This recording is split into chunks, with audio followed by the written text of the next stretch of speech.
mrityu sansara vartamani. Now here he says, hey Arjuna, if you don't have Shraddha, a devotee who has no Shraddha, a Shraddha dana means without any faith, men, dharmasya, person who does not have any faith on dharma, then, O Paramtapaha, O Arjuna, Arjuna's second name is, there are so many names of Arjuna, and Paramtapa is one of the name of Arjuna. So he tells, hey Arjuna, O Paramtapa, O the destroyer of all the enemies, because Arjuna was known to fight fiercely in the battle, and it was very difficult to stand against him.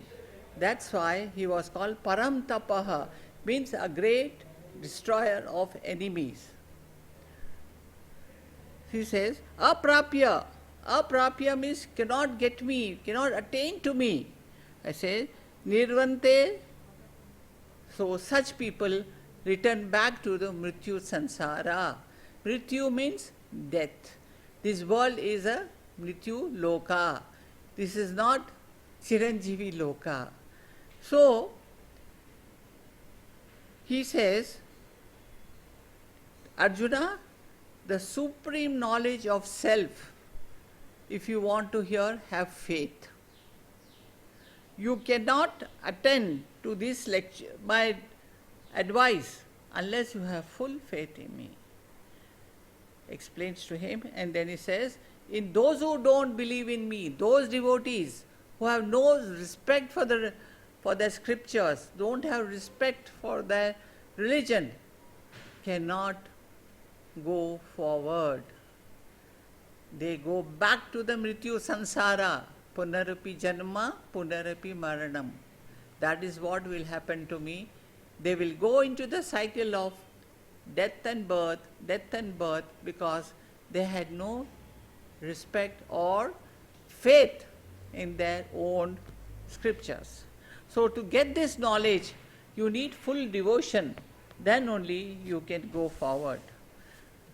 Now, I'll tell you about the fourth verse. Maya tadam idam sarvam jagat vyakta murtina matasthani sarva bhutani na chaham teshvavasita. People are deluded. Tells Arjuna, hey Arjuna, people are deluded. I pervade every molecule of this earth. I am everywhere. Remember, but in the unmanifested form I am there. All beings dwell in me, but I don't dwell in them. Now, he gives a very good example. For example, a child sees a post, a lamp post in the darkness. He imagines it to be a ghost. He thinks it's a ghost. But in reality, it's an illusion. It's a maya of his thinking. So, post or the lamp post exists as it is. And ghost is one thing that is imposed upon it. Same way, God is God. Power is power. Brahman is Brahman. He is not dependent on a post, on illusions or the maya. He is away from this maya. This world is devoid of all this where God is concerned, where the supreme power is concerned. He says, the existence of the ghost depends upon the post. But the existence of the post is not because of the ghost. You understood? God is existing everywhere in unmanifested form.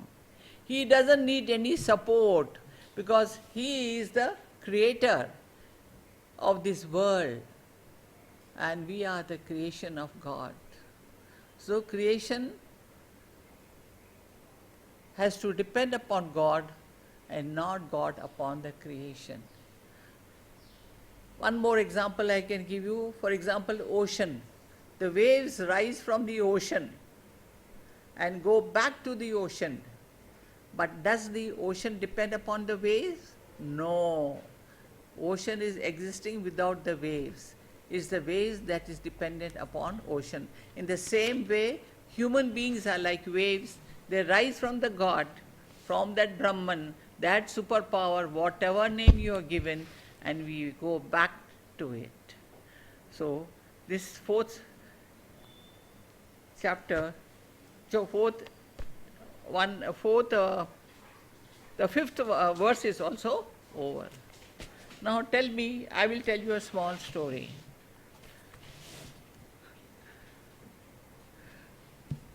Before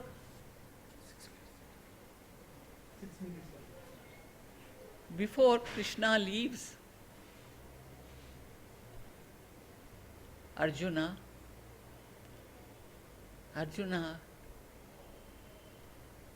breaks down and tells Krishna, I hate Kauravas.